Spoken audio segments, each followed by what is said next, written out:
All right, how's everybody doing today? Hotep, hey, this is Michael Imhotep, founder of the African History Network, host of the African History Network show. All right, we're about to start. It is Sunday, October 23rd, 2022, and we are live. So normally we're on 9:10 a.m. the Superstation.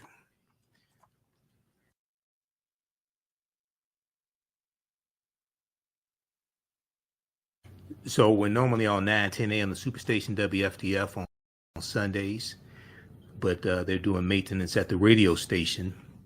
So I'm broadcasting here on my social media platforms because we still have to get this information out. Okay, so stand by. We're about to start. We have a lot to talk about. It's a very, very important show. And let's see. Oh, just a second. Let's get this going. How's everybody doing? Share this broadcasting on social media platforms. Invite your friends to tune in also. All right, we're broadcasting on our Facebook fan page, The African History Network, The African History Network, and our YouTube channel, Michael Imhotep, IMHOTEP. Welcome to the African History Network show. It is Sunday, October 23rd, 2022, and we are live. I'm your host, Brother Michael Imhotep. We're broadcasting on our social media platforms, our Facebook fan page, The African History Network, The African History Network, and our YouTube channel, Michael Imhotep, IMHOTEP. Normally, we broadcast on 9:10 a.m. Superstation WFDF on Sundays, 9 p.m. to 11 p.m. Eastern Standard Time. But they are doing maintenance at the radio station, so they're not having live shows tonight. But we're still going to, I'm still broadcasting live so we can get this information out. It's a lot going on. I was on Roland Martin Unfiltered on Friday discussing some of these topics as well. So we are right about 2 weeks away from the midterm elections. These are the most significant midterm elections since the 1876 midterm elections. I would say the 1876 midterm elections, the year after the Civil War ended. And these are the second midterm elections to take place after an insurrection. Okay, so we have news coming out of Florida dealing with an African-American man in Florida named Robert Lee Wood, who was targeted by Governor Ron DeSantis with this Office of Election Crimes and Security office, this Election Crimes and Security Office, and he was charged with voter fraud for voting illegally. Now, he's an ex-felon. He received his voter registration card in the mail, and he thought he could vote legally. He has had his charges dropped. We know there were at least 20 people who have been charged under this Office of Election Crimes and Security, and he's the first of 20 people who have had their charges dropped. We also see something similar taking place in the state of Texas as well. So we're going to talk about this on today's show. Black man in Florida targeted by Governor Ron DeSantis for voter fraud has charges dropped. Also, we're going to look at some of Florida's racist history of felony disenfranchisement laws. Florida's racist history of felony disenfranchisement laws. And we see this going back to 1868 in the state of Florida, okay, 3 years after the Civil War ends. And it was designed to prevent a Negro legislature. But we see this in the territory of Florida, felony disenfranchisement laws going back to 1838. And this basically means that if you were found guilty of the crime or a felony, you lost your ability to vote. Okay, so we're going to get deep into this history. All this deals with racism. We know that racism is a system of advantage and privilege distributed based upon race, which comes out of the ideology of European white supremacy. And this is a very, very deep history. Now, also, we see racism playing a part when it comes to Louisiana, and it comes to the voting maps, the district maps in Louisiana. There was an article from National Public Radio, NPR.org, which deals with who counts as black in voting maps. Who counts as black in voting maps? Some GOP state officials want that narrowed. And this deals with the state of Louisiana. Now, we know Louisiana is also a former Confederate state as well. We know Louisiana, that territory becomes part of the U.S. because of the Louisiana Purchase of 1803. And the U.S. gets 828,000 square miles of land from France for less than 3 cents an acre, and is going to actually double the territory of the U.S. at the time, and is going to increase the amount of fertile land that the U.S. has to plant crops, which is going to increase the need for enslaved African labor. Okay. This is the result of the Louisiana Purchase. All right. So if we look at, we're going to talk about this story here from National Public Radio. Who counts as black in voting maps? Some GOP state officials want that narrowed. And we see when we look at this story, when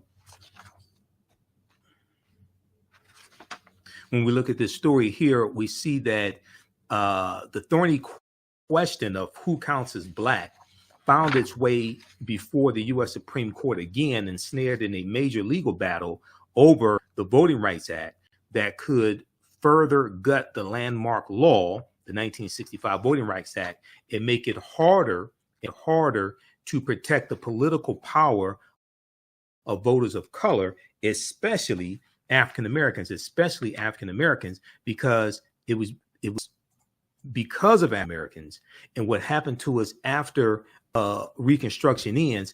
This is why you needed a 1965 Voting Rights Act. Okay, so all this deals with history.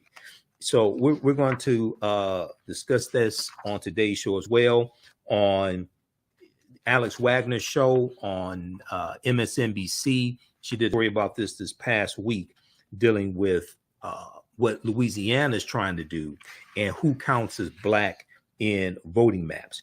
If our vote did not matter, why are Republicans working so hard to suppress the African American vote as well as non-white voters? If our vote did not matter, why are Republicans working so hard to suppress our vote? So we'll talk about that story, and then also we'll deal with the Ocoee Massacre of November 2nd, 1920. The Ocoee Massacre of November 2nd, 1920 in Florida, Ocoee, Florida. This was when a white mob unleashed the worst election day violence in U.S. history. Okay, this took place in Florida, Ocoee, Florida, November 2nd, 1920, and you're going to have about 50 African Americans who were killed. All right, and once again, this deals with Florida, okay, where you have felony disenfranchisement laws. And when we study Florida's felony disenfranchisement laws, going back to when Florida after Florida becomes a state, going back to 1868, we see that you lost your right to vote for life in Florida.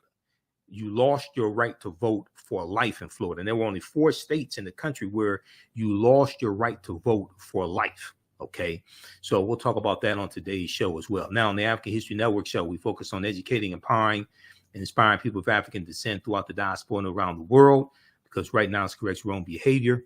What you do for yourself, what you do to yourself, and what you allow other people to do to you and get away with is based upon what you think about yourself. What you think about yourself is based upon what you have been taught about yourself. What you've been taught about yourself is based upon everything you've read, heard, and seen about yourself. So you control the radius of a man or woman's thoughts. You control the circumference of his or her actions, because the mind can't do or teach what it doesn't know. We deal with a number of different topics here on the African History Network show. We deal with current events in history, politics, education, economic empowerment, entrepreneurship, relationships, love, sex, health issues, and much, much more. Sign up for our email newsletter. Text the word Kemet, K-E-M-E-T, to 22828. To sign up for our email newsletter, text the word Kemet, K-E-M-E-T, to 22828 to sign up for our email newsletter. Also visit our new website, TheAfricanHistoryNetwork.com, TheAfricanHistoryNetwork.com. And I'll give you some information as well about our online history classes that we have going on this week as well. Ancient Kemet, the Moors, and the Ma'afa, Understanding the Transatlantic Slave Trade, what they didn't teach you in school. And from the Civil War to the Civil Rights Movement and Black Power, 1865 to 1968. We have those. You can register for those at our website, TheAfricanHistoryNetwork.com, TheAfricanHistoryNetwork.com.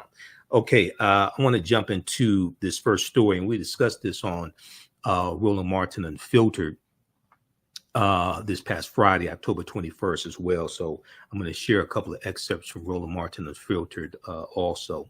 Okay, if we look at this story here from ABC News, Florida voter has election fraud charges touted by DeSantis dismissed.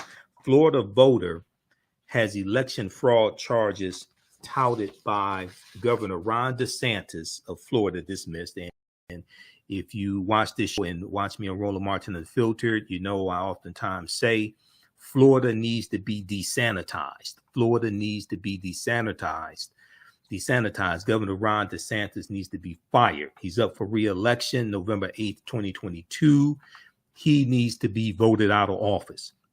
Now, an African-American man who lives in Florida named Robert Lee Wood, who's 56 years old, had his election fraud charges dismissed on Friday, October 21st, 2022, making him the first of 20 people who Governor Ron DeSantis announced had been charged with voter fraud in August of 2022.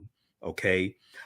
He's the first to beat his case. He's the first to beat these charges. Now, the ruling by Miami-Dade Circuit Judge Milton Hirsch, H-I-R-S-C-H, the ruling dismissed the case after Wood's attorney argued that the prosecutor's office, who filed the twin charges, had no jurisdiction to do so. It was the state's attorney's office that filed the charges, and the infractions have to occur in at least 2 jurisdictions. This alleged infraction, occurred in only 1 jurisdiction. So the state's attorney's office had no jurisdiction to even file charges. Okay. Now, this case garnered national attention and controversy when it was announced on August 18th, 2022. Governor Ron DeSantis said at the time that they were the quote unquote opening salvo by Florida's newly funded Office of Election Crimes and Security, to crack down on voter fraud. This is domestic terrorism. This is voter intimidation. This is like the voter intimidation that we saw with the Clinton, Mississippi massacre or riot of 1875 in Clinton, Mississippi, or the Ocoee Massacre in 1920 in Florida, or the Opelousas Massacre of 1868 in Opelousas, Louisiana. This is pure, unadulterated voter intimidation, voter suppression, domestic terrorism coming from a governor who has presidential aspirations, and you think elections don't have consequences. Now, Robert Lee Wood, who's 56 years old, faced 1 count of making a false affirmation on a voter application and 1 count of voting as an unqualified elector. He had his charges dismissed on the grounds that the prosecutor lacked appropriate jurisdiction. Now, Robert Lee Wood was facing up to 5 years in prison and $5,000 in fines and fees, okay, for allegedly illegally voting in the 2020 election, for allegedly illegally voting, basically almost 2 years ago, okay, for allegedly illegally voting. Okay, the police come to his house, they arrest him, serve an arrest warrant. Now, when the charges were announced on August 18th, 2022, Ron DeSantis said at a press conference that local prosecutors had been, quote unquote, loath to loath to take up election fraud cases. He said, now we have the ability with the Attorney General and statewide prosecutor to bring those cases on behalf of the state of Florida, he said. But a judge on Florida, Judge Milton Hirsch, Miami-Dade County Circuit Judge, Judge Milton Hirsch, found that the statewide prosecutor did not have jurisdiction over one case in Miami. Statewide prosecutors, which are an extension of the Attorney General's office of the state of Florida, are prosecuting all of the election fraud cases that were brought in August. In order for the statewide prosecutor to have jurisdiction, the crimes alleged have to have occurred in at least 2 judicial circuits. In order for the statewide prosecutor to have jurisdiction to prosecute, the crimes alleged must have occurred in at least 2 judicial circuits. Judge Milton Hirsch agreed with the defense's argument, with Robert Lee Wood's defense's argument, that the alleged violations applying to vote and voting while ineligible only occurred in Miami-Dade County. Thus, the statewide prosecutor was found to not have jurisdiction. Now, statewide prosecutors argued that the alleged crimes were committed in Leon County in addition to Miami-Dade County, but the defendant's applications, Robert Lee Wood's applications and votes, were later transmitted to the Department of State in Tallahassee, Florida. Argued that alleged offenses only happened in Miami-Dade County. Okay, the judge sided with the defense, even citing Shakespeare's Henry VI in his order granting the motion to dismiss. Judge Milton Hirsch said, quote, his arms spread wider than a dragon's wings, unquote. The judge wrote in his order in reference to the statewide prosecutor, quote, how much wider even than that does the statewide prosecutor seek to extend his reach? It is an old truth that all politics is local, Judge Milton Hirsch added. The statewide prosecutor seeks to stand that old truth on its end quote. Okay. All right. Now, Larry Davis, the attorney for Robert Lee Wood, said that his motion to dismiss on the grounds of jurisdiction has been circulated to attorneys representing the other election fraud defendants. There are 19 other election fraud defendants in Florida right now. The statewide prosecutor can now appeal the case. If unsuccessful, the Democratic Miami-Dade State Attorney Catherine Fernandez Rundle, R-U-N-D-L-E, will also have the option to file charges. Okay. All right. So check out the rest of this story here from ABC News. Florida voter has election fraud charges touted by DeSantis dismissed. Okay. Now, we also saw something similar to this taking place in Texas. There's a good article from the Washington Post dealing with GOP voter fraud crackdown as charges are dropped in Florida and Texas. GOP voter fraud crackdowns falter as charges are dropped in Florida and Texas. Okay. And if we look at this story very quickly here from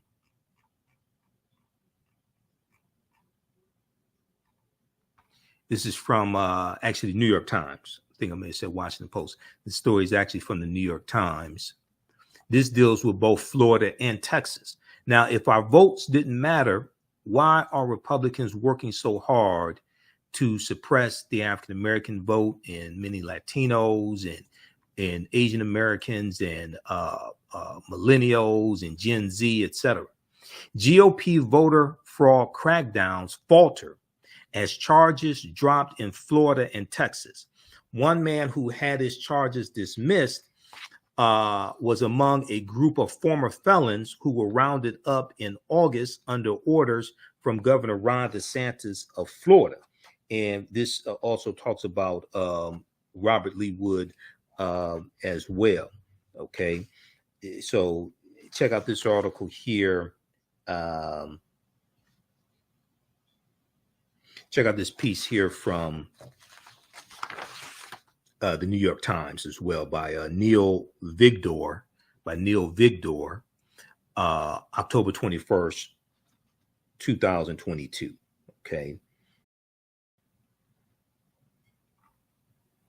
They talk about Robert Lee Wood. Okay, 56 years old.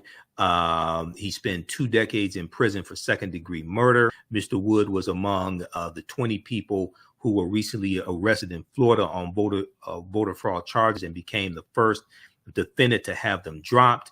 That happened in Miami-Dade County Circuit Court on Friday, October 21st. Now, they also talk about Texas. And on Monday, this past Monday in Texas, which was October 17th, a district court judge in Texas set aside the indictment of Hervis Earl Rogers, another African-American man. I remember this case here. He stood in line for something like 7 hours. Yeah, I remember this case when it happened.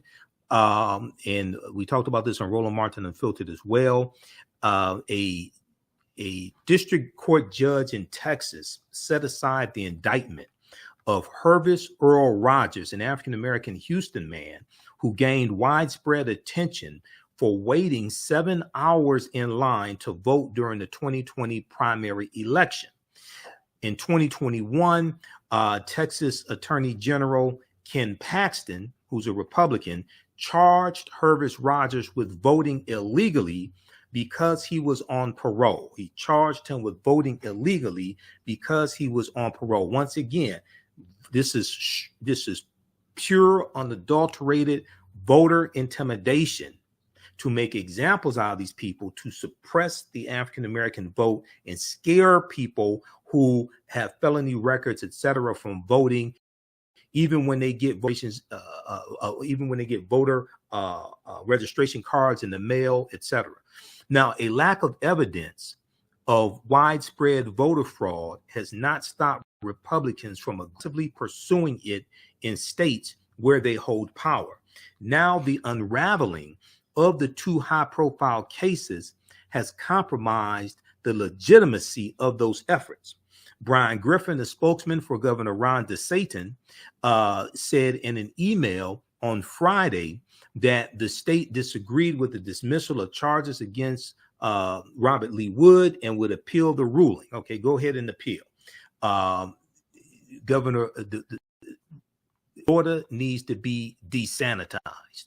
Okay, Governor Ron DeSantis has to be defeated. Charlie is a much better candidate, even though he used to be a Republican and he's a Democrat now. He's the former Republican governor of the state of Florida. Governor Ron DeSantis needs to be defeated. Okay, so we discussed all of this on Roland Martin Unfiltered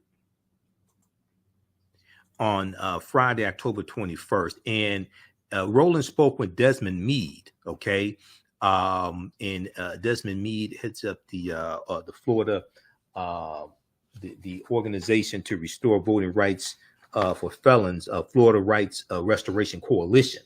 And we've talked about Desmond Mead here on the show before, and he's been on Roland Martin Unfiltered a number of times.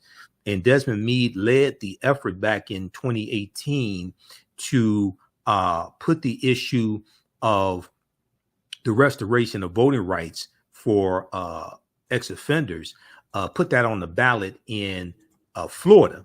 Okay, and it got, I think, something like 66% of the vote. It passed with about 66% of the vote, something like that. Passed overwhelmingly. Okay, but then what the Florida State Legislature did was they then added a stipulation that all your fees had to be paid, restitution and fees, things like this had to be paid before you can vote, to put another obstacle in the way of ex-offenders voting. So we discussed all this on Roland Martin Unfiltered, and let's go to this clip here. All right, folks, we told you how Florida Governor Ron DeSantis has been targeting black and brown folks formerly incarcerated there with his BS voter crime integrity, waste of money unit. And we told you about there were about 20-some-odd people who were arrested. We showed you that video. You remember the video? Let's play it again. This is a video that was released, body cam video, where the police, I mean, they were apologetic literally in arresting individuals who supposedly voted illegally, even though the state said they could actually vote. Well, Florida judges set a precedent today by, guess what, throwing out charges against Robert Lee Wood. One count of voting as an unqualified elector and one count of making a false affirmation on a voter application. The judge dismissed his charges because the prosecutor lacked jurisdiction. The state alleged Wood registered and voted knowing he was ineligible because of a 1991 conviction. Wood said he did not know he was ineligible to vote because he received a Florida voter registration card. Under Florida law, individuals who exit prison, that's right, have their voting rights restored after leaving the system. Now, again, what you have here is Ron DeSantis trying to conjure up this whole idea of voter fraud. Now, if you want actual voter fraud, go to the Villages, a largely Republican community where there were people who were actually arrested for illegally voting. Desmond Mead, the executive director of the Florida Rights Restoration Coalition. He joins me now from Florida. I mean, bottom line is here. You know, y'all got Amendment 4 passed, voted overwhelmingly. Republicans in the state, they do not want to see all those formerly incarcerated people voting. They put roadblocks. They threw up there, having now to pay all your fines. And they went to the Supreme Court, got it affirmed there. And it's just one thing after another. Now you have this latest attack against folks who are formerly incarcerated. And we're talking about 20-some-odd folks. Would you say there were lots more who were being targeted by DeSantis? Oh, yes. No, Roland, one of the things I tell folks, you know, when they ask me about my reaction about this case getting dropped, you know, I have, I'm guarded enthusiasm. And it's because, you know, I know that there are thousands of people, you know, back in, I believe, prior to June of 2021, there was a list of thousands of individuals that was given to the state that allegedly should not have been voting. And, you know, people talk about the 20, but we know that 10 folks prior to the 20 in April of this year was arrested. One of them was a homeless man. You had a grandfather that was pulled out of his home and arrested. But I want to share this with you, Roland, because I think this really centers where I and my organization are coming from. FDLE did an investigation of the initial 10 people in Alachua County back at the beginning of this year. And one of the statements from one of the gentlemen that was under investigation was read like this: I wanted to be a part of civilization instead of being hidden away from crack and everything else in the dark hole. I wanted to be a part of life again. So I said, let me try to vote. It felt good to be a part of something instead of being hidden away. You know, and I read that statement because it really centers me on people, right? At the end of the day, man, we're talking about returning citizens of this country that just want to be a part of democracy, but because of the political gamesmanship that we see going on, that we have people that are suffering, people that are being arrested, people that are being traumatized, families that are hurting. You know, what we don't hear about is that every man or woman that gets arrested, if they're the breadwinner for their family, right, while they're incarcerated trying to post bail, guess what? Who is providing for their family? These people could be losing their jobs. And there we go, exasperating the collateral consequences that people with convictions or people that are interacting with our criminal justice face. And all for what, right? For some kind of gain? You know, because at the end of the day, none of these people should have even been arrested. The thing here that is amazing that they're arrested. Now they got to go through all of this crap. Now they got to go through the legal system. Now they got to hire attorneys. Now they got to incur more costs. We can just go on and on and on again. And that's what's also shameful. And then now you go to court and the charges get dropped. Well, they can't recoup all that money they lost. And it's not like these are people with sitting on a bunch of money. I mean, you see this video right here, this black woman, she's like, what? And then she goes, let me go tell my husband. No, man, we got it. We'll go tell your husband. I mean, it's crazy. Well, you know, I'm one of the things I'm just grateful that God has really allowed me and my wife to really be in the line of work that we are, because right now, you know, FRC, our efforts have created funds to allow people who've been arrested, we will take care of their bail, right? And we'll also, if they want to, we would help provide them legal defense free of charge, right? And then the one thing that we have to also worry about is that when they're arrested, that arrest get on their record. Then, of course, you know, Sheena with the Clean Slate Initiative, that's something that they're working on to clear these arrest records off of people's records so people will be able to get jobs and housing and to be able to really thrive, right, and be successful in life. And let's be clear what's happening here. You got Republican states attorneys who are saying, okay, this makes no sense. This was a letter, go to my iPad, this was a letter that you sent me, and this is dated October 14, 2022.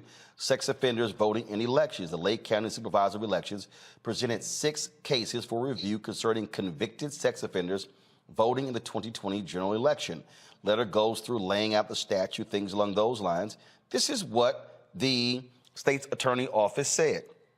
Yes, and rightfully so, Roland. You know, one of the things that a lot of folks are not talking about is caught up in this snare or this persecution of returning citizens are people who registered as Republicans, right? And so when we look at the total breadth of people who've been impacted, you know, I thought that this was a wonderful opportunity to really talk about what does democracy really mean to us, right? You know, some people, they were concerned about the raid on Mar-a-Lago, saying, you know, why would the FBI want to raid Donald Trump's residence 2 years before the presidential election? Well, if they're concerned about that, they ought to be outraged that people are getting arrested on the eve of election. Right.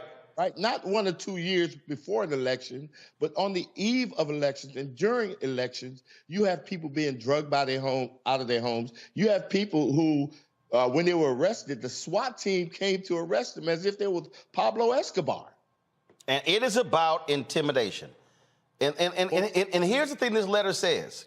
It says 2 things: a person who willfully swears or affirms falsely to any oath or affirmation, or willfully procures another person to swear or affirm falsely to oath or affirmation, okay, goes on, explains committing a felony. This is what they say. In all of the instances where sex offenders voted, each appear to have been encouraged to vote by various mailings and misinformation. Each were given voter registration cards, which would lead one to believe they could legally vote in the election. The evidence fails to show willful actions on a part of these individuals. Therefore, the state is unable to file charges. And this is not, from you, this is not a progressive state's attorney.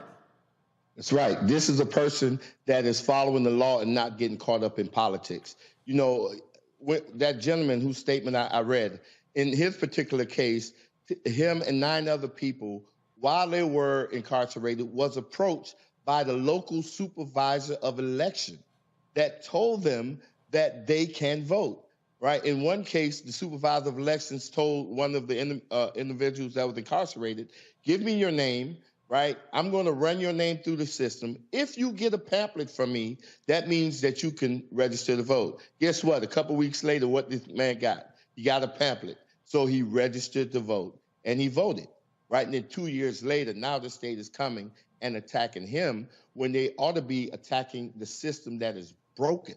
And that is something that we've been saying since Bush v. Gore, when we've seen thousands of people were removed from the voting roll because they were erroneously classified as returning citizens or being unable to vote because of a felony conviction. So we knew that this system had problems way back then. right? Amendment 4 just exasperated the problems, especially with the requirement of the payment of fines and fees. But the system needs to be fixed. And before a state can take a person, American citizens' liberty, right? That's the thing that is guarded the most in this country, right? A person's liberty. Before the state can just haphazardly just take a person's liberty like that, they need to clean up their side of the street. They need to get their ends taken care of. They need to do their doggone job. Well, it's what this is, I think what those arrests are for is to actually scare the hell out of anybody formerly incarcerated to go, oh, you know what, I better not vote because, you know, I might get arrested. I mean, we see what Ron DeSantis is trying to do. Roland, that's one of the main reasons why I wanted to come on the show, because I understand that this may have a chilling impact on people, right? But I want to ensure anybody that's listening in the state of Florida, and if you have friends or family that's in the state of Florida, that the Florida Rights Restoration Coalition, I can tell you right now, right here, right, in living color, that we're standing with each and every one of them. That's why we started the bail fund that anyone could donate to. We're bailing people out. And that gentleman that had his case shop is because we arranged for him to be represented by a criminal legal defense counsel, right? And so we're fighting this tooth and nail. We're pushing back. And our message is that a person ought to do their due diligence to see if they're eligible. And if they truthfully, honestly, earnestly believe that they have the right to vote, that they should not let any of this prevent them from going out to vote. And if they think that they may not have the right to vote, at the very bare minimum, they need to get 5 to 10 of their family members and friends to turn out and vote on their behalf, right, in this election. Make sure that we're sending politicians a very clear message. Returning citizens don't scare easy. Desmond Mead, always good to see you, man. Thank you so very much. Look, we're going to be right here, again, letting people know about these issues because what too many of these Republicans are doing is that they don't want free and fair elections. They don't want to open the opportunities for everybody to vote. And this is all meant to have a chilling effect on the formerly incarcerated, the 1.4 million people in Florida. And it makes no sense whatsoever. And as you said, there are people who are formerly incarcerated who are registering as Republicans. So there's no assumption that all of these people are going to be Democrats. But what they're doing here just simply makes no sense whatsoever. And it's a massive waste of taxpayer money. Oh, of course, it definitely is. And, you know, it's a shame that this is going on now. You know, one of the things I said earlier was that, you know, you would expect people who we elected to office or appoint into certain positions to not try to manufacture excuses for a failed system or a broken system. What we expect these individuals to do is to develop solutions, right, to these problems. Not put the blame on citizens when the responsibility is really on the state. All right, then. Desmond Mead, I appreciate it, man. Thanks a lot. Thank you for having me. All right, folks. Again, another example of what Republicans are doing is in the state of Texas. They cannot stand Harris County. Why? Because Harris County has gone blue in many ways. And so Republican Governor Greg Abbott, Lieutenant Governor Dan Patrick, the Secretary of State, the thug Attorney General Paxton, they have been targeting Harris County. Remember, they battled them when it came to the voting changes they put in place during COVID. Now they're trying to send in observers to look at the vote in Harris County. Why? No reason whatsoever. Now Harris County leaders, Mayor Sylvester Turner, Judge Linda Hidalgo, they have sent a request to the Justice Department, Civil Rights Division, for federal monitors. In the letter, Harris County officials say they are concerned about the timing of the Texas Secretary of State and Attorney General's plan to send inspectors, election security trainers, and legal advisors to observe the election.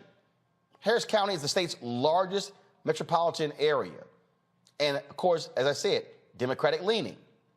The changing demographics, Texas Republicans have made it harder to vote in the state, and this move adds to the restrictive measures to intimidate and add doubt to voters' confidence. The DOJ has not responded to Harris County's request. Joining us now is Harris County Attorney Christian Menifee, one of the signees of the letter. Christian, glad to have you on. Christian. Okay, let me pause it right here because I want to fast forward to just stand by. want to fast forward to when Roland goes to the panel. Okay. But we discussed this on Friday, October 21st on Roland Martin Unfiltered. Somebody asked, why am I sharing this? I'm a panelist on Roland's show every Friday.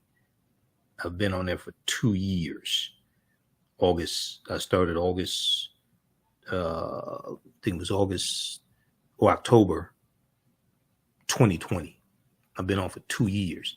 And this deals directly with what we're talking about here. So let me fast forward to this when he goes to the panel here. Okay, let's go back to this clip. And then we're going to get into some of the history of Florida's felony disenfranchisement law and why it was put in place. This is why you needed Amendment 4. Okay, this is why you needed Amendment 4 in 2018. And if we look at this, piece here from the Brennan Center for Justice, and then we'll go back to the clip.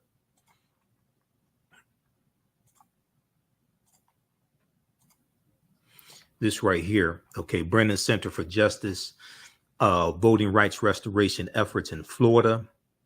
This piece is from August 10th, 2022. Was last updated August 10th, 2022, originally May 31st, 2019. Disenfranchisement in Florida, talks about Amendment 4. In November 2018, nearly 65% of Florida voters approved Amendment 4, a constitutional amendment that automatically restored voting rights to most Floridians with past convictions who had completed the terms of their sentence.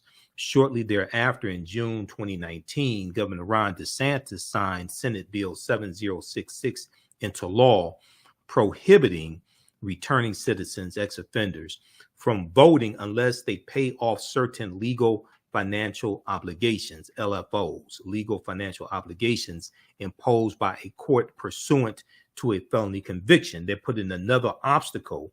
They put it on the ballot to restore voting rights.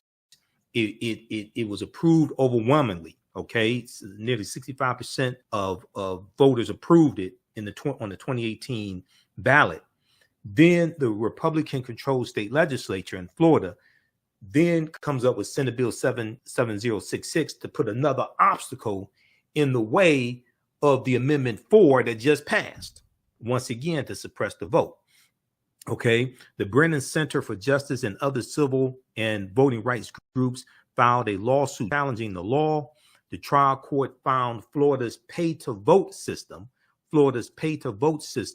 unconstitutional, in part because it is often not possible to determine whether a returning citizen is eligible to vote because the state does not reliably or consistently track data on LFOs, okay, legal financial obligations. However, the in-bank 11th reversed and vacated the lower court's ruling, and they have a link there for more information. Now, this part right here, the history of Amendment 4. Prior to Amendment 4 in 2018, Florida's state constitution, permanently disenfranchised all citizens who had been convicted of any felony offense unless the clemency board restored their voting rights, a process that will now apply to those who have not had their rights restored by Amendment 4, including anyone convicted of murder or felony sexual offenses. Now, between 2010 and 2016, the number of disenfranchised Floridians grew by nearly 150,000 just in that 6-year period of time. Between the year 2010 and 2016, the number of disenfranchised Floridians who lost their right to vote because of a felony conviction grew by nearly 150,000 to an estimated total of 1,686,000 in 2016. Okay, more than 1 in 5 of Florida's Black voting age population was disenfranchised because of a felony conviction. more than 20%, more than 20% of Florida's African American voting age population is eliminated from voting because of this felony disenfranchisement law that dates back to 1868 in the Florida State Constitution, which was put in place to prevent a prevent a Negro legislature. It was put in place purposely to prevent a Negro legislature because in 1868 and right after slavery ends, 48% of the population of the state of Florida were African Americans as a legacy of slavery, because Florida was a slaveholding state and Florida was a Confederate state that seceded from the Union, fought on behalf of the traitors to the Union to maintain slavery.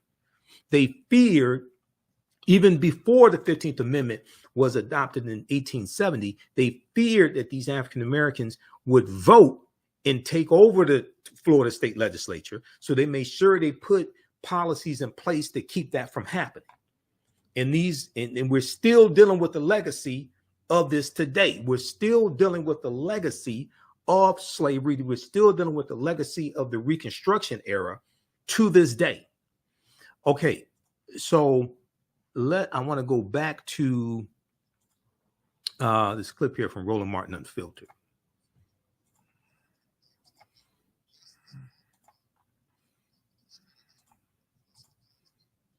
So this is go on iPad, please. When it pulls up, it's called the fight for. It's called the Fight for Democracy. I'm going to pull it up right now. Give me 1 second. We're going to be there with a number of entertainers, other speakers, and activists as well. Again, encouraging folks to vote. Early voting is taking place. We are seeing massive turnout of early voting in various places. And so you see it right there, the Fight for Democracy. Again, working with the NAACP Sunday, 4 to 7 p.m. At Avenida Plaza. And Bun B, LaToya Luckett, Slim Thug, DJ Mr. Rogers, DJ Frank Ski, Lil Kiki, Spud Howard, Lenora, Mango Punch, and many others will be there. And this is a partnership with a number of organizations. This GOTV rally taking place in Houston. Let's introduce my panel right now, folks, to talk about this. Again, what is happening, because I keep warning y'all, we can sit here and play games if we want to, but what Republicans are trying to do is devious. Understand how utterly ridiculous it is. And their whole strategy is to keep us from voting, because they know if we use our power and if we drive our numbers in a significant way, they cannot win, which is why I keep telling y'all, if we start voting at 70 and 75 and 80, 85, 90% of our capacity, we could flip elections all across the country, all across the South, the Midwest, the Southeast. But it can't happen when our turnout is at 35, 40, 45, 50%. It simply can't happen. Matt Manning, civil rights attorney. Michael Imhotep, hosts the African History Network show. Dr. Nola Haynes, Georgetown University School of Foreign Service. Glad to have all three of y'all here. I mean, look, Matt, you're there in Texas. You take the case in Florida, how they're targeting folks, those formerly incarcerated. You look at what they're doing, trying to do to Harris County. This is all a part of the Republican strategy across the country to keep us from voting. This is classic voter suppression. Absolutely. There's no question that it's classic voter suppression. And as it relates to Florida, what's particularly interesting there is that Ron DeSantis, obviously we know he's doing all of this to try to get reelected, dispatched states attorneys who didn't even have jurisdiction. So, the court threw it out because there was no evidence that the crimes actually took place in two different counties. And that's like a threshold issue. That's something that a basic prosecutor would look at and know whether they have jurisdiction or not. So that's what's particularly insidious, is that, they're going forward on claims that they know they can't prove because they want to chill people's right to vote. As it relates to Texas, you're exactly right. I mean, they attacked Harris County during the pandemic, trying to, I think, cut it down to one drive-through mail ballot box for an entire county of 4 million people. I mean, not even hiding their position and not even hiding their strategy. So I think you're right. I think the right to vote is completely under assault here in Texas. And Greg Abbott and Ron DeSantis, as I say every week, are both trying to use people as pawns to get reelected. All of this is not only the Republican strategy, but their individual strategy to try to stay and to leverage some of that, votes from the Republican base, and to let people know, look, we're doing everything we can to keep this America the way you want it and the way we think it should be. And they're not hiding that fact at all. Look, Nola, I mean, I can tell you right now, folks are watching, people out there who are like, oh, I'm not quite sure. Look, there's a very deliberate effort by Republicans across this country. We can just go state by state. So this is not, isolated. No, this is all by design, because they know if they shrink the electorate, they got a better chance of winning. Why is Donald Trump so angry? Because the electorate expanded in 2020 with mail-in balloting and ballot drop boxes, and Republicans are pissed that they lost. Absolutely. Well, first of all, it's really nice to be in studio, so I'm happy to be here. And it is strategic, and it's strategic and it's very dangerous. I often feel like, lately, like Thanos snapped his finger and like half of the population across galaxies disappeared. It's like he snapped his finger and we're like back in the 1950s before civil rights legislation. That's what it really feels like. The fact that the federal government has to come in and monitor voting, that is just mind-blowing, and it's setting a very dangerous precedent. And, again, by design and strategy, it's to intimidate voters not to vote, especially when we think about the change in our country. It has been over time, but it's also been abrupt in many ways. You have people who just want to live their lives. They want to get up and go to work, enjoy their own time with their friends and their family. We weren't thinking about having to get up and marching in the streets to protect our voting rights. So there's this level of comfort that we've all been in, to now we're waking up to a very different world where we're not mobilized the same ways in which we were. So I'm really happy that event is happening that you're going to in Houston. But we really woke up and we're in a different time, and it's calling for different types of measures. And, I hate to say it, we have to get out there and we have to continue fighting. As tired as I know, especially Black folks are, we have to continue fighting, because we are not in a country right now where equality and equity are on par. We are still having to fight for just basic liberties, basic democratic rights, such as voting. Michael, when we walk through this, we walk through these issues, and people go, this is really not that big of a deal. It's not that alarming. What they're not understanding, when Steve Bannon and his minions out here are saying this crazy stuff, when they're talking about what they want to take over, they're serious. They are running people for secretaries of state. Absolutely. For election supervisors. They are desperately trying to overturn elections. And the thing I keep trying to tell all these Black people, they're not hiding it. This is not overt. No, this is not covert. It's very overt. They're saying, if we win, Trump's going to win. They're saying it. Yep. And they're letting you know what's going to happen. They say they're going to impeach Biden. They say they're going to repeal the Inflation Reduction Act. But you talk about Stephen K. Bannon. Bannon said some months ago on his podcast that the way to political power in America today is through the local school boards. And if you study what's happened with the local school boards and the fights over banning books, the fights over critical race theory, this is funded by dark money. This is funded by, and they've organized numerous organizations. There was an expose by NBC News, and they estimated about 165 right-wing parent organizations across the country, have been funded, and they get help from Fox News and politicized by Fox News. And they're using this to go from the grassroots up to the federal government and and focus on local offices, local politicians, local political offices, from the grassroots up. We look at what's going on in Florida. I cannot stress this enough. I know, Roland, when you were interviewing Desmond Mead, and shout out to that brother, you were saying that this doesn't make sense or something like this. It makes perfect sense when you understand the history of Florida. Okay, Florida was the first state to have poll taxes in 1889, before Mississippi had poll taxes.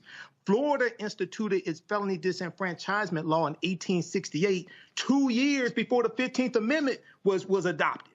And when you go research the history of Florida, they did this. They instituted felony disenfranchisement laws in a state that had a 48% black population. Almost half of the state of Florida, after slavery ended, was African American, and they knew that if they did not put laws in place, these black people would vote and take over the state legislature. Yep. Okay, so this makes perfect sense. What we have to understand is that this may be our last free and fair election here in 2022. That's real. Yeah. This people don't understand how dangerous this stuff is. These people are playing for keeps. Indeed, indeed. Got to go to a quick break, folks. We come back. We're going to talk about an effort, the combined comedy with voting. It's all about, folks, using every tool at our disposal to turn people out in this November midterm elections.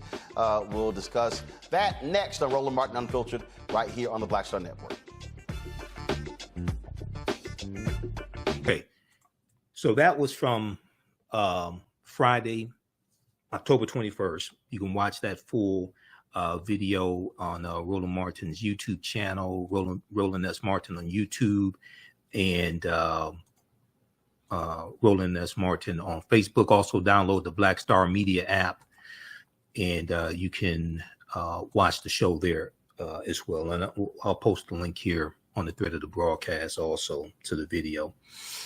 If we look at, I want to look at this. I want to look at this history here. Okay, we want to look at some of the history of Florida's felony disenfranchisement law and why it was put in place. And this is why history is so important. And a people's history and culture teaches them how to deal with the problems of the past, in the present, and the future, to meet the needs of the community. And we see history, if it's not repeating itself, is definitely rhyming. If it's not repeating itself, it is definitely rhyming. Okay. Let's see here.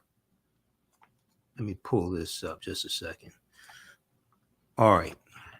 And then also I want to show you this article that we've talked about numerous times here on the show before. This deals with the expose that I mentioned from NBC News. Okay.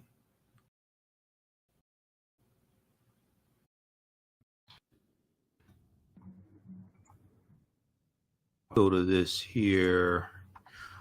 Okay, this article right here, read this one. This is about 16 pages when I printed it out. This deals with critical race theory battle invades school boards with help from conservative groups. Critical race theory battle invades school boards with help from conservative groups. Okay, this is from NBC News, June 15th, 2021. In towns nationwide, well-connected conservative activists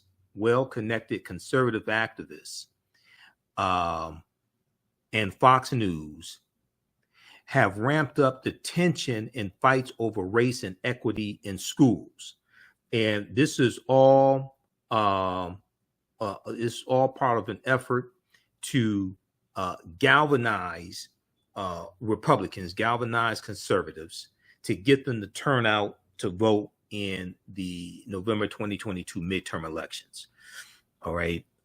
This is from June 15, 2021. So this gives you background information on the book bans and parents' rights and all this stuff, and how this whole thing happened. Okay. If we look at page 3 quickly here, it says conflicts like this are playing out in cities and towns across the country. Conflicts like this are playing out in cities and towns across the country amid the rise of at least 165 local and national groups that aim to disrupt lessons on race and gender, according to an NBC News analysis of media reports and organizations promotional materials, reinforced by conservative think tanks, law firms, and activist parents. These groups have found allies and families frustrated over COVID-19 restrictions in schools and have weaponized the right's opposition to critical race theory, turning it into a political rallying point. All right, read this entire article from NBC News. Critical race theory battle invades school boards with help from conservative groups. Okay, now if we go back to I want to go to this piece from the Brennan Center for Justice, and this deals with a history of Florida's felony disenfranchisement law.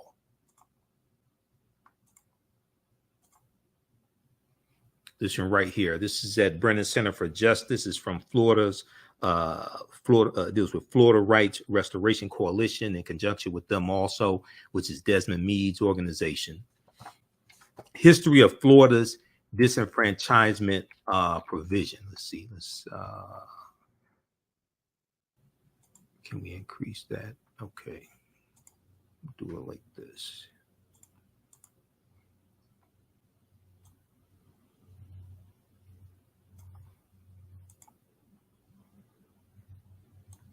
All right. So the Florida State Constitution imposes a lifetime ban on voting. And let me see, how can I want to increase the size of this.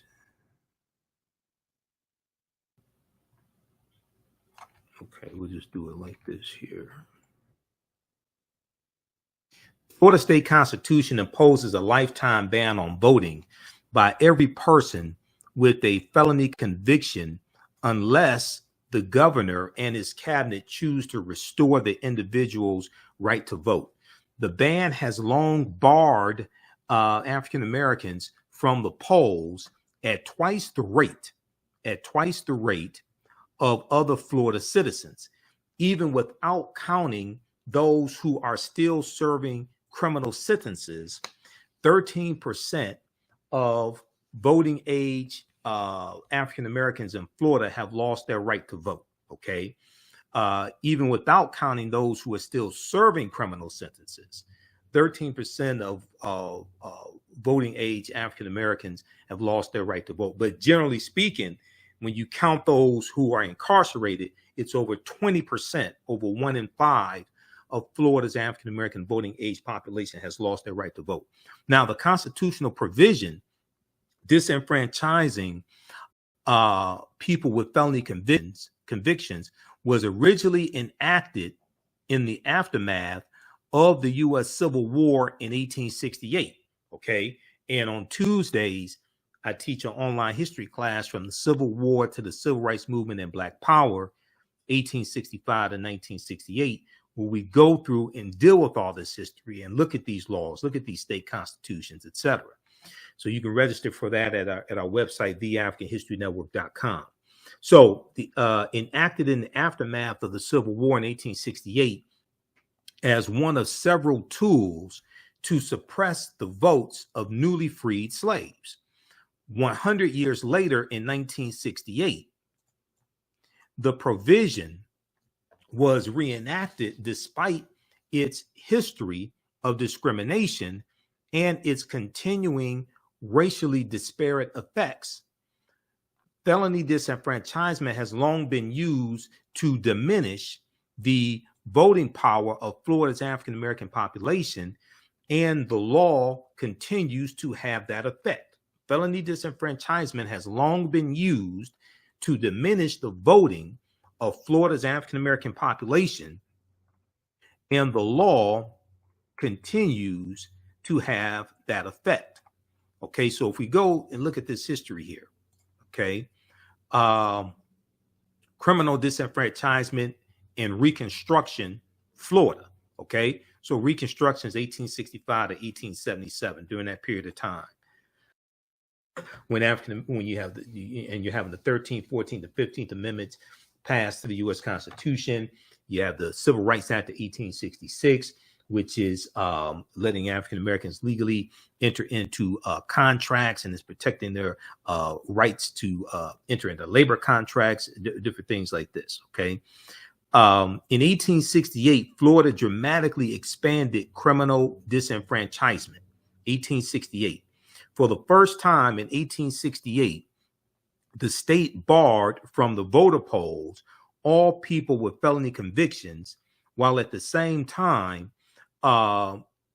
they created a host of new felonies. Okay, so Florida, in 1865, they institute their black codes, which we'll talk about here in just a minute. Okay, which regulates the movements of the newly freed African Americans. But then they are going to dramatically expand what is classified as a felony. Okay, so that you can exclude more African Americans from voting. For the first time in 1868, the state of Florida barred from the polls all people with felony convictions, while at the same time creating a host of new felony crimes. The list of disqualifying infamous crimes was expanded as well. Okay, now, blacks were disproportionately disenfranchised under the new provision because state policies at the time were designed to control newly freed slaves through the criminal justice system. In 1865, the Florida state legislature enacted black codes. 1865. Okay, so the Civil War, for most practical purposes, comes to an end April 9th, 1865, when General Robert E. Lee surrenders to General Ulysses S. Grant in Virginia, Appomattox Courthouse. But it doesn't officially come to an end until August of 1866, because there were other Confederate armies that still were operating. Even though General Robert E. Lee's army was the largest, his army was not the only one. So there were other Confederate armies like General Joseph E. Johnston's Army of Tennessee and Nathan Bedford Forrest's army as well. So terms of surrender had to be negotiated with each one of those Confederate generals.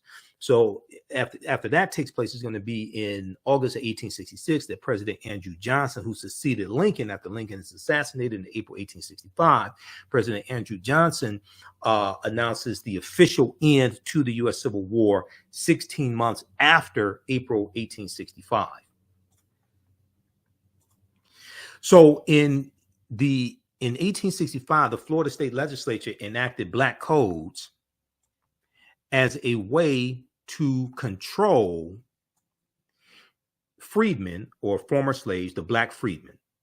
A crucial component of the black codes was an expansion of the criminal justice system to deal with minor offenses that state legislators believed African Americans were likely to commit.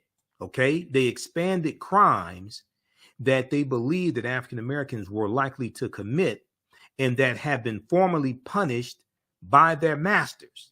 These were crimes that have been formally punished by their masters. So they're using the laws to control the movement and actions of African Americans in trying to re-envision slavery. Okay, trying to re-envision the control mechanisms from slavery, trying to refashion that after slavery ends.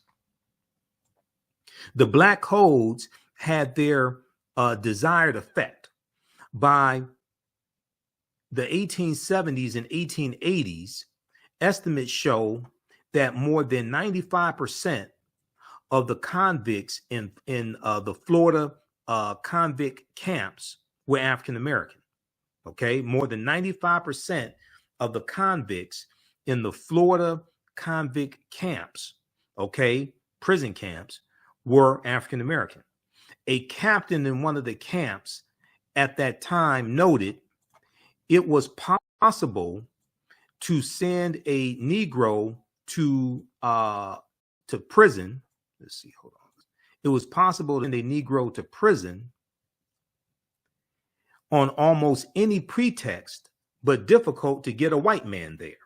It was possible to send a Negro to prison on almost any pretext, but difficult to get a white man there.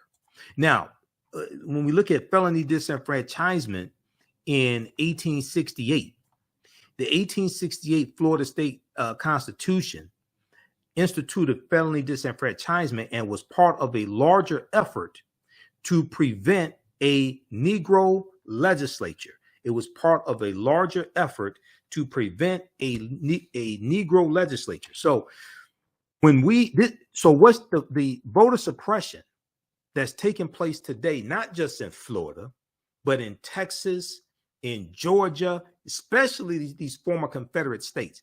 This is all a continuation of what happened during Reconstruction. And these southern states put these laws in place to prevent a Negro legislature. Okay. And when you look at what happened in Mississippi in 1890, the Mississippi State Constitution, where they imposed poll taxes and literacy tests. Okay. They did this. Solomon Saladin Calhoun, who was the White County judge who presided over the Mississippi State Convention. Okay. He said that they did this to exclude the Negro. That's not me saying it. That's what he said. This is an article I refer to often. May 1st, 2021, Ronald G. Schaefer, Washington Post. The Mississippi plan to keep blacks from voting in 1890. Quote, we came here to exclude the Negro. The poll taxes that were, Florida was the first state to have poll taxes in 1889 before Mississippi.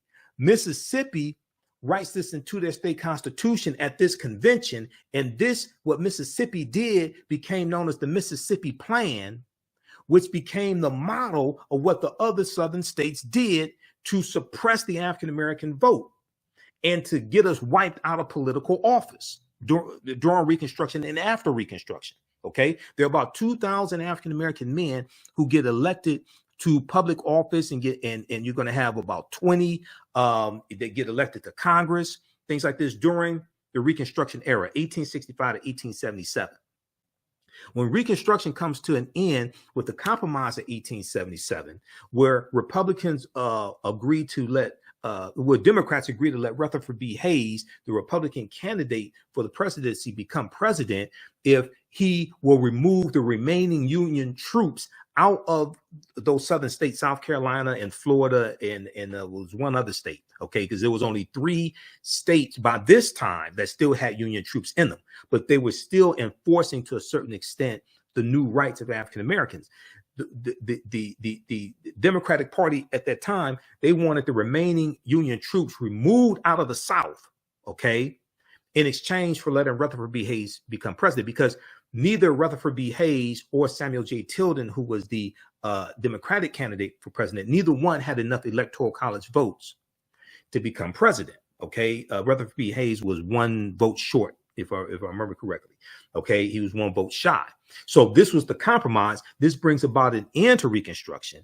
And for all these Black Republicans and Black conservatives like Candace Owens and what's his name, Keith Jackson, who I was on the Tammy Mack show, The Business of Being Black on the Foxhole TV network. And I was dealing with these 2 Black Republicans that don't understand history. One of them was a big Donald Trump supporter. Okay. They never want to talk about the Compromise of 1877, where Republicans turned their backs on African Americans and betrayed African Americans. They don't want to talk about that, and they don't want to talk about the Lily White movement in 1928, which was an effort by Republicans to get Herbert Hoover elected as president during the 1928 presidential election. He was running against a moderate Democrat from New York named Al Smith. So the Republicans implement a Southern strategy. They appeal to 5 former Confederate states to get segregationist Democrats in those 5 former Confederate states to vote for Herbert Hoover, and Republicans start ignoring the issues pertaining to African Americans. They ignore the rise of the Ku Klux Klan, which comes back into power in the 1920s. A lot of that has to do with the movie The Birth of a Nation, which debuted February 8th, 1915. And the movie The Birth of a Nation showed the Klan as being the heroes.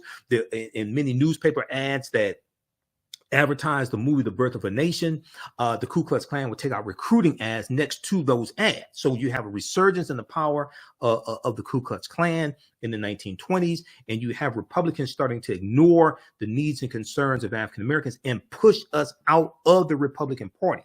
This is known as the Lily White movement of 1928.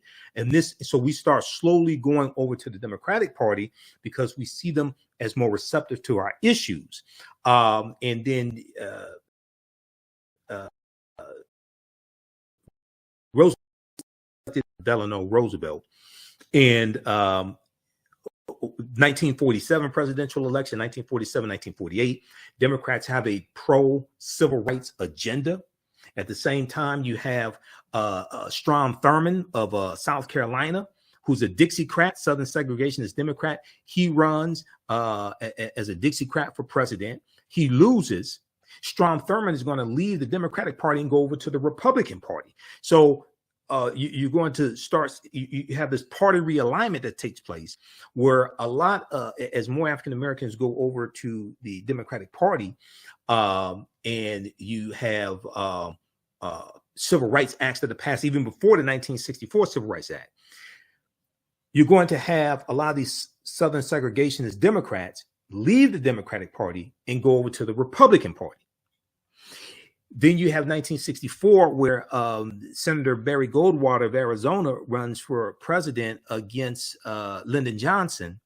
And Barry Goldwater runs on an anti-civil rights platform. Okay.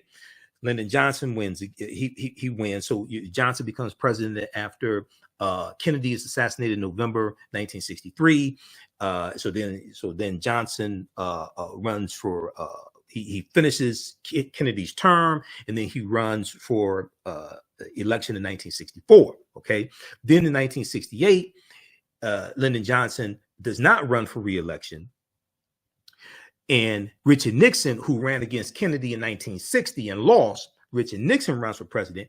Nixon runs on a campaign of law and order, and he runs on a campaign as a backlash of white people, white Republicans especially, against the civil rights movement, the Black Power movement, the rebellions that are taking place all across the country in inner cities, like the Detroit Rebellion in 1967 and Newark, New Jersey, things like this. He runs in opposition of affirmative action, okay? And he runs on a platform of law and order, which is another type of Southern strategy to appeal to white people and basically say, I will protect you from those people. I will protect you from those people. And then he becomes president. And then Donald Trump ran on a similar platform in 2016 because part of Donald Trump's platform was law and order, which was a throwback to Richard Nixon in 1968. Okay, so when we look at this right here, what happened at the Mississippi State Convention of 1890, because all this history is connected. Okay, this is why you have to understand the chronology of history and cause and effect and how these different events are connected. The Mississippi State Convention's president, Solomon Saladin Calhoun, a white county judge, put the voting issue bluntly. He said, let's tell the truth if it bursts the bottom of the universe. He said, we came here to exclude the Negro. We came here to exclude the Negro. Nothing short of this will answer. So delegates at the 1890 Mississippi State Convention eventually adopted a literacy test and poll tax geared to suppress the African-American vote in a state that had a black majority. the African Americans were the majority of the population in the state of Mississippi as a result of slavery. Today, the state of Mississippi has the largest percentage of African Americans in the country at 39% of the state. The Mississippi Plan became the model throughout the South, part of a raft of racially oppressive Jim Crow laws that ended Reconstruction. What Florida is doing is continuing the conflicts in the fight for Reconstruction. But what Republicans are doing now in Florida and Georgia and Texas, they're trying to settle this and win the war for good. They're playing for keeps. We don't understand most of this history, so we don't see this stuff coming. I'm a historian. I understand. I know what I'm looking at when I see it because I've seen it before. Okay, let's continue.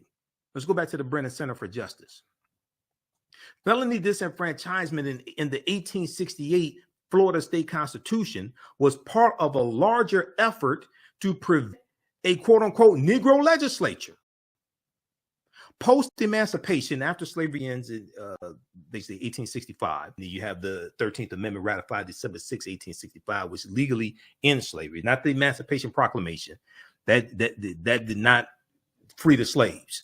Okay, go to archives.gov and read it, or go to loc.gov, because it basically stated that the territories in rebellion, their slaves would be freed by January 1st, 1863, if they did not come back into the Union.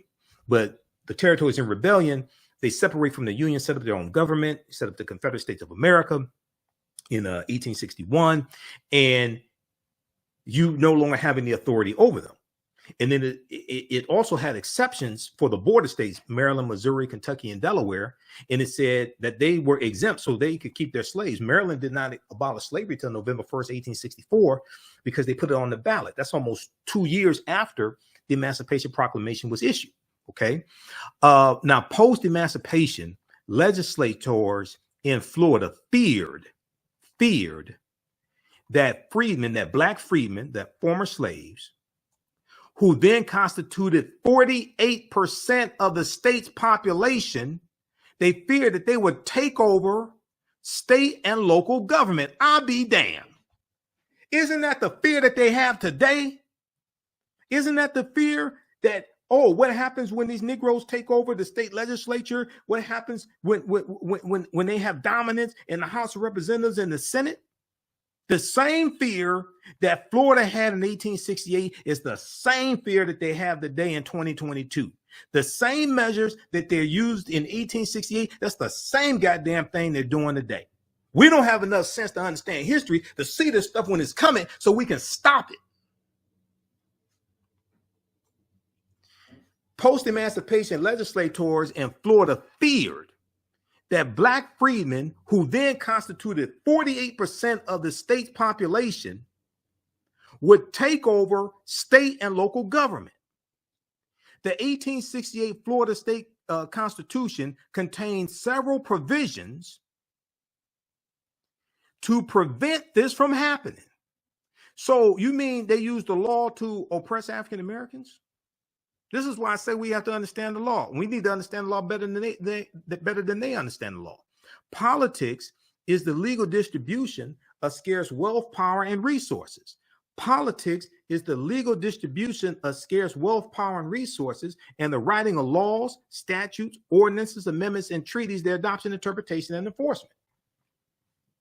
And I know people mean well when they say, when they tell, African Americans to vote, to exercise your right to vote, things like this. I know they mean well when they say that, but let me be very clear. You don't vote for exercise. If you want to exercise, take your ass to the gym, go work out, get a home gym like I have. You don't exercise. You don't vote for exercise. You vote for power. When you go read what happened and study this history and the laws they put in place, white people don't vote for no exercise. They vote for power. This is what we have to understand. Politics is the legal distribution of scarce wealth, power, and resources. This don't have nothing to do with exercise.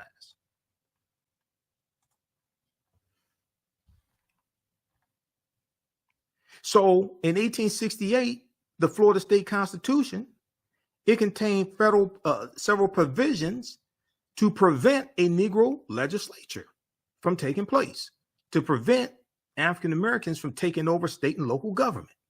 For example, the 1868 Florida State Constitution established a state legislative appointment scheme,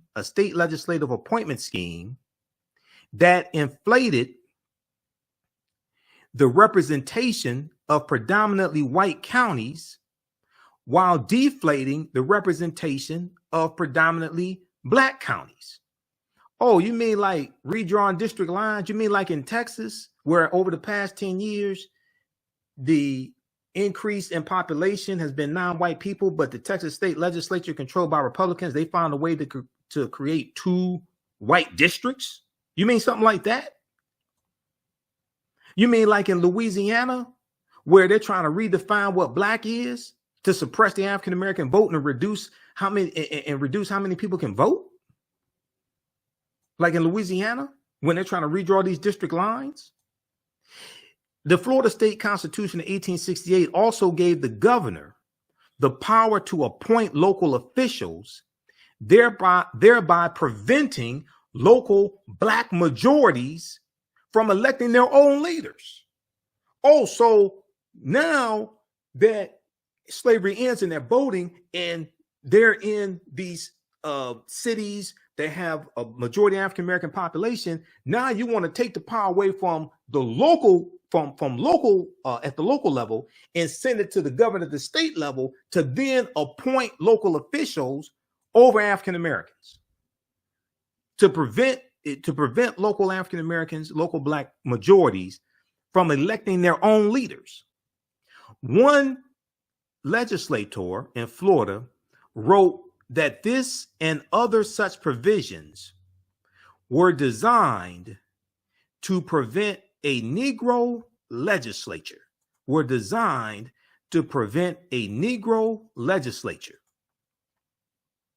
Felony disenfranchisement was yet another mechanism intended to suppress the political power of newly freed slaves. Now, it didn't say nothing about exercise. It didn't say they were trying to keep African Americans from exercising. This is about power, period. If you don't understand that, I don't know what the hell to tell you.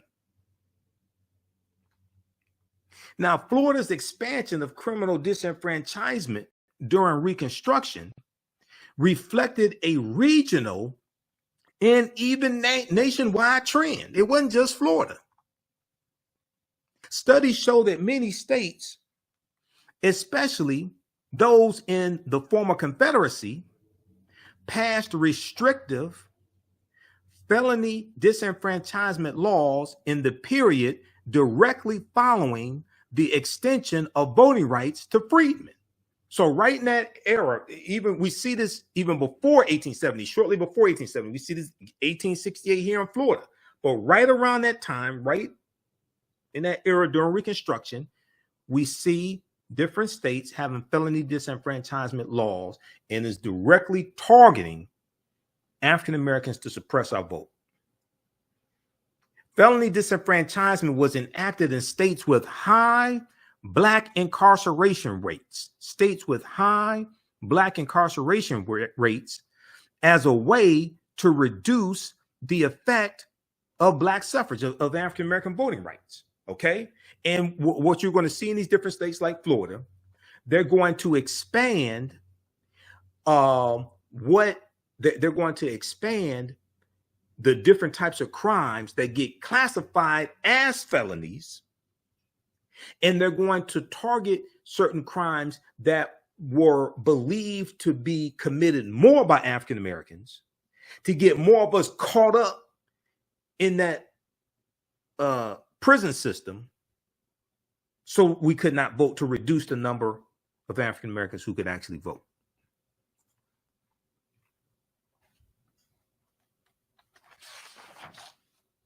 Now, if we look at the reenactment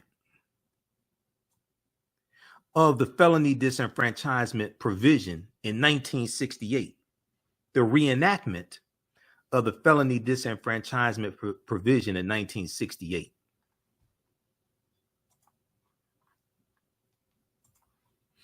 When the Florida State Constitution was revised in 1968, members of the revision committee articulated no independent, non-discriminatory reason for keeping permanent felony disenfranchisement in the Constitution.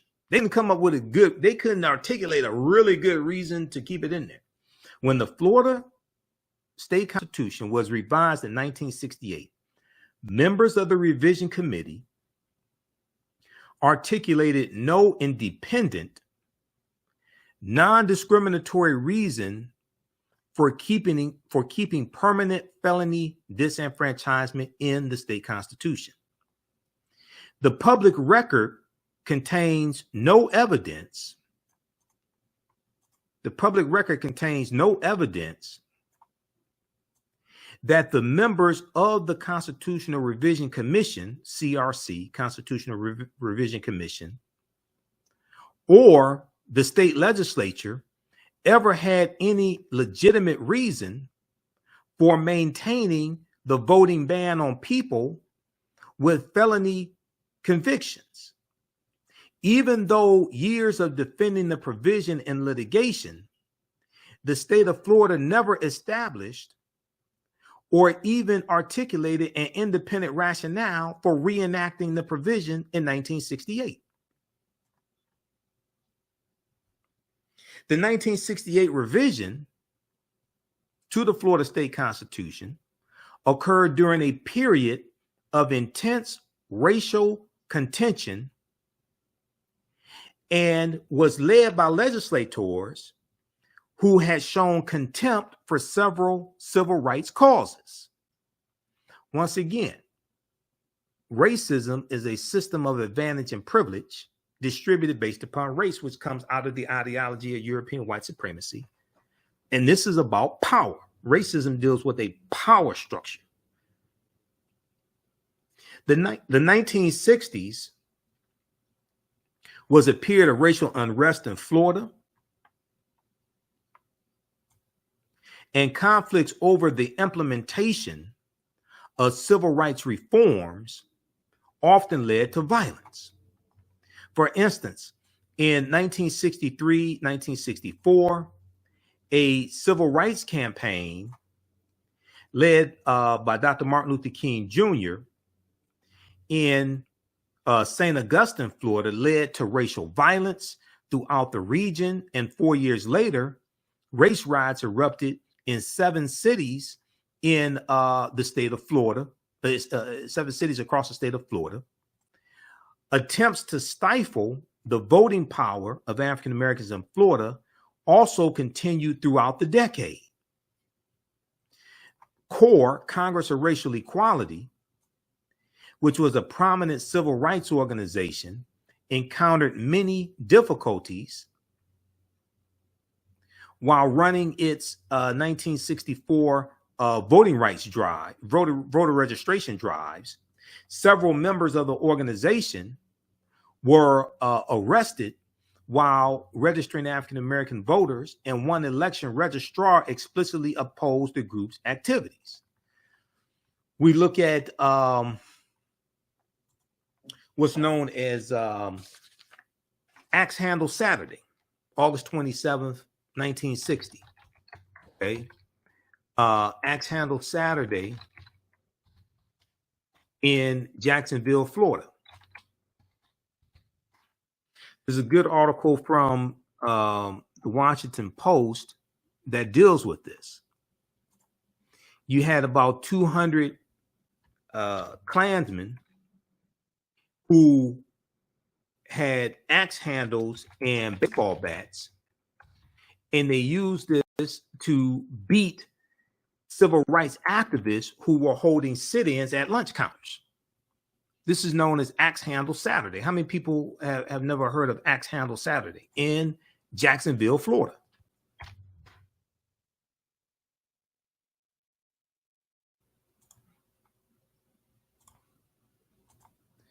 if we look at this here, let's go to this article here from the Washington Post. We've talked about it before here on the show.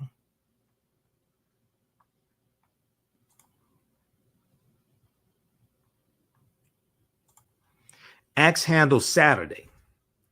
The Klan's vicious attack on black protesters in Florida 60 years ago. This article by Sidney Trent, August 27th, 2020.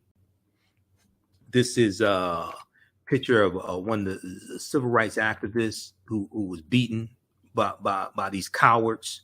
A Jacksonville police officer stands with Charles Griffin after he was attacked on August 27, 1960 during a lunch counter protest by civil rights activists in Florida. This article courtesy Florida Historical Society. Okay, this is civil rights activist Charles Griffin. Okay, beaten by these white supremacists. The Florida Klansmen had armed themselves with handles. It was August 27, 1960, a year of lunch counter sit-ins by civil rights activists. The opening salvo had been fired on February 1st, 1960, when 4 African-American college students sat down at a whites-only lunch counter inside a F.W. Woolworth 5 and dime store in Greensboro, North Carolina. By spring, sit-in campaigns led by young African-Americans had been organized in cities all over the South, including Lexington, Kentucky, Little Rock, Arkansas, Baltimore, Maryland, Richmond, Virginia, and Nashville, Tennessee. Surprised white onlookers spat and spewed racial epithets at the demonstrators and sometimes physically attacked them. But as spring blossomed into summer, white supremacists farther south, having watched the protests achieve success elsewhere, switched to high alert. So when young African Americans began staging sit-ins at a whites-only Woolworth lunch counter in downtown Jacksonville, Florida, that summer, 1960, the Ku Klux Klan organized. On the morning of what has become notoriously known as Axe Handle Saturday, more than 200 white cowards, 200 white men, Ku Klux Klan members, cowards, white supremacists, wielding wooden axe handles, launched a vicious attack on African-American protesters and passersby, those walking by. Before pulling the plug on an in-person convention in Jacksonville, Florida, punk-ass Donald Trump, when he was president, was scheduled to speak there on the 60th anniversary of Axe Handle Saturday, angering local activists. Now he will accept the nomination for the Republican Party in a speech from the White House. So this was back then when this took place, okay? But he was going to accept the nomination on the 6th. He was going to go to Jacksonville, Florida, and accept the nomination from the White Nationalist Party on the 60th anniversary of Axe Handle Saturday. In 1960, the Ku Klux Klan attack in Florida signaled a sharp turn in the cascading sit-in movement from spontaneous acts of racism to coordinated white supremacist brutality, according to Stanford University history professor Claiborne Carson. Quote, as the protesters began to achieve some success in the Upper South, then in the Deep South areas, resistance became more intense, said Professor Claiborne Carson, who was also founding director of the Martin Luther King Jr. Research and Education Institute at Stanford University. And they have all that information online. I do research there, so you can check that out online, Stanford University's Martin Luther King Research and Education Center. The lunch counter sit-ins that spring had inspired members of the Youth Council of the Jacksonville NAACP to launch nonviolent direct action of their own. Now, at this time in right around this time is going to be April, May 1960 that SNCC is going to be formed. Also, Student Nonviolent Coordinating Committee. Right around April, May 1960, SNCC is going to be formed as well. And SNCC comes out of Southern Christian Leadership Conference. Okay, read the rest of this article here. This deals with Axe Handle Saturday, August 27th, 1960. the Klan's vicious attack on Black protesters in Florida 60 years ago.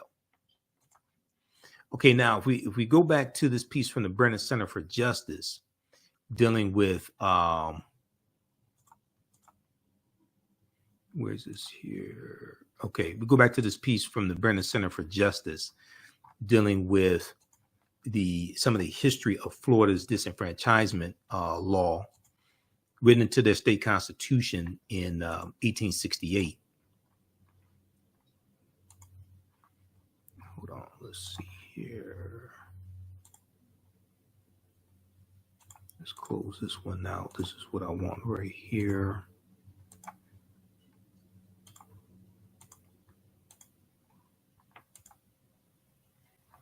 All right. So, CORE, Congress of Racial Equality, a prominent civil rights organization, encountered many difficulties while running its 1964 registration drives. Several members of the organization were arrested while registering African-American voters, and one election registrar explicitly opposed the group's activities. 8 of the 37 members of the CRC were also members of the Johns Committee, a governmental commission charged with investigating potentially subversive activities. The Johns Committee spent much of the 1950s and 60s investigating civil rights organizations, including the NAACP and CORE. George Stallings, head of the Suffrage and Election Subcommittee that recommended retaining permanent disenfranchisement to the CRC, and Bill Young, a member of the same subcommittee, were members of the Johns Committee during the CORE investigations. Stallings, in particular, had a long record as a segregationist. George Stallings, in particular, had a long record as a segregationist. He had openly declared that if segregation could not be avoided, all public schools should be shut down. Okay, if segregation could not be avoided, all public schools should be shut down. Now, like literacy tests and poll taxes, you had to pay a tax to register to vote. Like literacy tests and poll taxes, felony disenfranchisement was used to bar newly freed slaves from the voting polls. The drafters of the Florida State Constitution of 1868 consciously conceived of various mechanisms to protect the long-standing white monopoly on political power, to protect the long-standing white monopoly on political power in the state of Florida. And now notice they didn't say to protect the long-standing white exercise. They're telling you this is about power. This is not about exercise. That's why we need to stop telling people go vote to exercise your right to vote. No, this is, you vote for power. You vote for policies that are beneficial to you, your people, your community, etc. You don't vote for exercise. In 1968, the provision was enacted, but the Constitutional Revision Committee articulated no legitimate, non-discriminatory reason for retaining permanent felony disenfranchisement. Today, felony disenfranchisement continues to achieve its original purpose by disenfranchising blacks at disproportionate rates. Okay, so when I hear black conservatives say slavery was a long time ago, all the slaves are dead, things like this. They don't talk about the legacy of slavery. They don't talk about the legacy of the Civil War, the legacy of Reconstruction, how we're still feeling the repercussions of what happened over 150 years ago, 154 years ago. Today, felony disenfranchisement continues to achieve its original purpose by disenfranchising blacks at disproportionate rates. We must act now to remove this vestige of Florida's long history of racial discrimination and voter suppression. Okay, so check this out at the Brennan Center for Justice. This is history of Florida's felony disenfranchisement provision. History of Florida's felony disenfranchisement provision. All this deals with history. And those who are ignorant of history are destined to repeat it. Okay, we're going to continue here just a second. Also, if you like this type of information, you can support the African History Network, $ the AHN Show through Cash App, $ the AHN Show through Cash App, also through PayPal, paypal.me/the AHN Show. This helps us keep doing the research, stay on the air, keep broadcasting, pay some of the bills, etc. You can, if you like this type of history, you can register for the online history classes that I teach on Tuesdays and Wednesdays. Visit our new website, TheAHNShowNetwork.com, TheAHNShowNetwork.com. So when you go to it, you'll see the information about a radio show as well, and how to listen to the audio podcast. We have information there for Cash App and PayPal also here. But you scroll down and we have the information for the class. On Tuesdays, I teach ancient Kemet, one of the original names for Egypt, the Moors, and the Ma'afa, understanding the transatlantic slave trade, what they didn't teach you in school. Our next class is going to be Wednesday, October 26th, 7 p.m. to 9 p.m. Eastern Standard Time. Click right here to register here. We do the sessions live. All the sessions are archived and recorded, so you can watch them on demand. Even after the class is over with, a year from now, 2 years from now, you can go back and watch the entire class. Okay. So that class is on sale $80, regularly $130. Then on Tuesdays, I teach from the Civil War to the Civil Rights Movement and Black Power, 1865 to 1968. Next class is Tuesday, October 25th, 7 p.m. to 9 p.m. Class is the same format, same calls. We start in about 1800, year 1800. We look at the 1800 U.S. Census. We deal with the Louisiana Purchase of 1803 and the Haitian Revolution as well, because those two events are related. Okay, and we go throughout and look at history chronologically to see what leads to the Civil War taking place.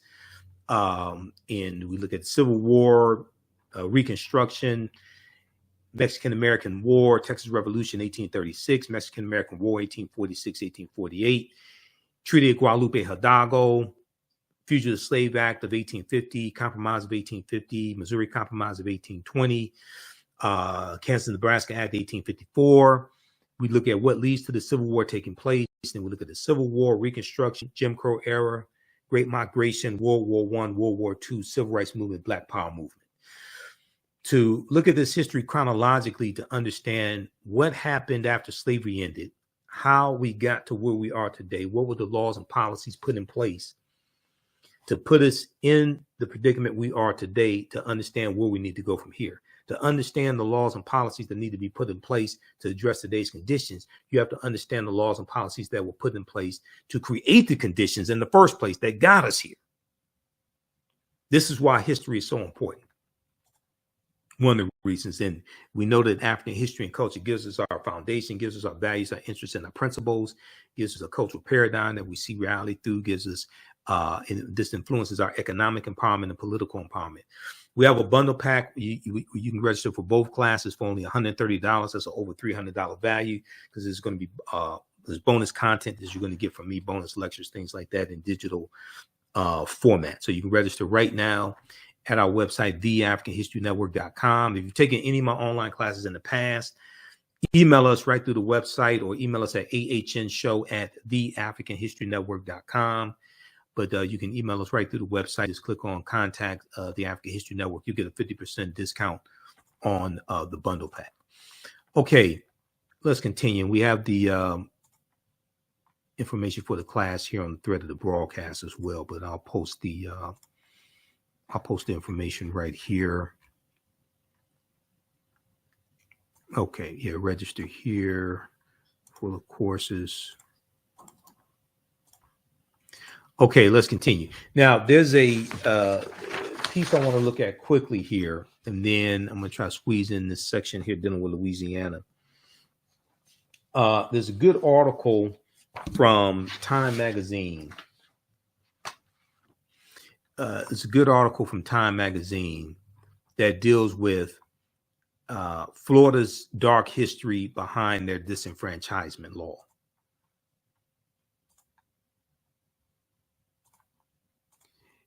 This piece right here, as Florida restores ex-felons' right to vote. Here's the dark history behind their disenfranchisement. As Florida restores ex-felons' right to vote, here's the dark history behind their disenfranchisement. This is an article from November 7th, 2018 by Olivia B. Waxman. I'm just going to highlight a couple things here in the article. They talk about Amendment 4, okay, which we talked about already, and shared the clip from Roland Martin Unfiltered, the interview with Desmond Mead. Among the several historic results to come out of the 2018 midterm elections, November 2018 midterm elections, one was the result of voters voting to give others the right to do so. They approved a ballot initiative known as Amendment 4, or the Voter Restoration Amendment, which will amend Florida's constitution to re-enfranchise some ex-felons who had permanently lost the right to vote,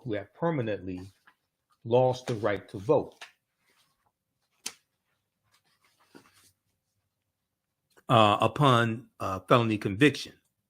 Now, in the new system, they will get the right back once they complete all terms of their sentence, including parole or probation, according to the text of Amendment 4, rather than losing it forever. And in the state of Florida and 3 other states, when you lost your right to vote because of felony conviction, it was forever. Okay. The amendment excludes people convicted of murder and felony sex crimes. Amendment 4 excludes people convicted of murder and felony sex crimes. More than 1 million people will be affected. Okay, so it's like more than 1 million people will be affected. Enough newly enfranchised voters to, in theory, decide the 2020 presidential election. Florida has been an exception in its strictness on felony enfranchisement. Quote, Florida was one of 4 states whose constitution permanently disenfranchised citizens with past felony convictions. One of 4 states whose state constitution permanently disenfranchised citizens with felony convictions and granted the governor the authority to restore voting rights, according to the Brennan Center for Justice. Quote, the others are Kentucky and Iowa, where lifetime bans remain in place, and Virginia, where the governor has promised to restore voting rights on a rolling basis. So that was Governor at the time, Governor Terry McAuliffe of Virginia, and he did that. He had to do that on an individual basis to restore voting rights to ex-offenders. But the question of whether ex-felons should be able to vote is much bigger than just a couple of states. And the history goes all the way back to the mid-19th century, the mid-1800s. After the November 2018 vote, Tuesday, November 18 vote, Time Magazine spoke to historian Pippa Holloway, P-I-P-P-A, Pippa Holloway, author of the book Living in Infamy, Felon Disenfranchisement and the History of American Citizenship. Living in Infamy, Felon Disenfranchisement and the History of American Citizenship. They spoke with Pippa about the origins of the idea of felony disenfranchisement and what to know about how things have changed. So they asked the question, when did the disenfranchisement of felons and ex-felons first take shape as an idea? Ancient Greece and Rome.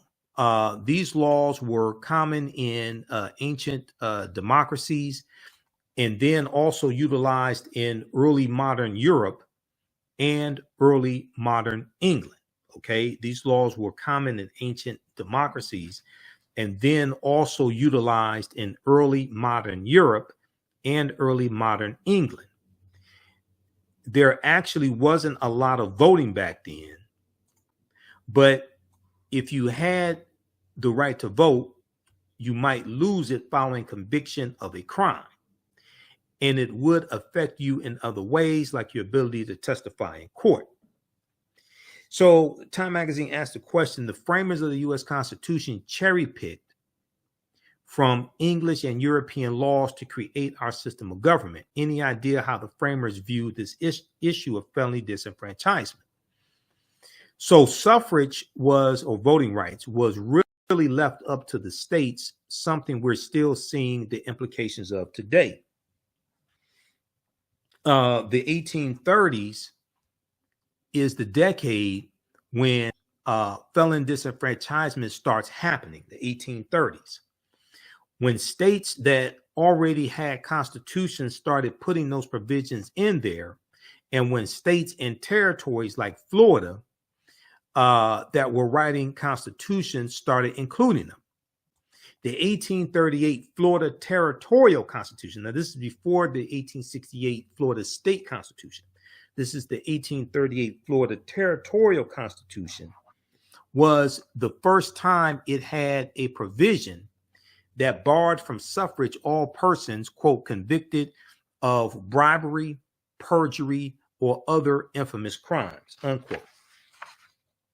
So Time Magazine asked the question, why were states passing felon disenfranchisement provisions in the 1830s? What was going on in history back in the 1830s? So Pippa responds, they're thinking a lot more about voting in the 1830s because we lose the property qualifications. We lose the property qualifications.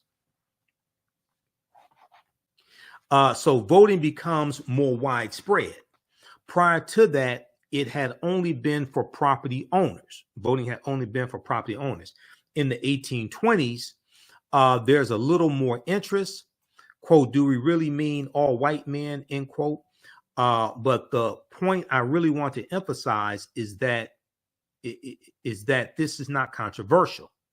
In fact, in a lot of communities, if someone murdered someone, they probably would not let you vote. In many cases, it was probably a common practice that was getting codified in the 1830s. They did this in England. They did this in the colonies. So it's not an exciting story so far.